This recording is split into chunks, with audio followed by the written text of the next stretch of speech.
There, I'm Tom, and in today's video we're gonna talk about activated abilities. As I already mentioned in my video on status effects, these things are sort of like built-in skills on certain cards, and just as with skills, you can only activate activated abilities during your turn, or more specifically during your grouping phase.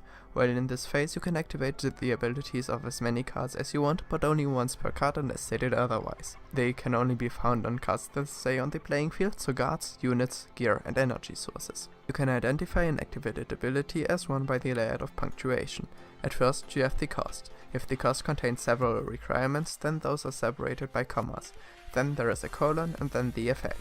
Let's look at a few examples. Battery is a card I already mentioned in the last video, and it has a few intricacies I wanna talk about. It has two abilities and both interact with each other. The first ability generates a certain type of counter that can be used later on with the second ability, because whenever you play a card with the electric type, you get to put a fusion counter on battery.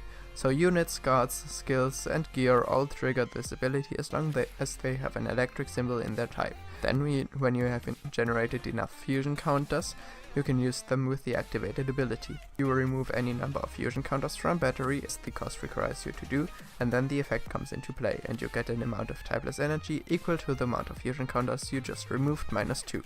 Obviously the number can't go below 0 and you always have to remember that the energy you get is typeless, so you probably still need to deplete 1 or 2 energy sources to play anything, unless you play a typeless card with that energy. Now onto the second example of an activated ability. Units are of course able to have activated abilities as well, like Behebar here. To activate this ability you need to discard a card from your hand into your graveyard, and then Behebar gets a +1 attack permanently, since that buff is in the form of a counter.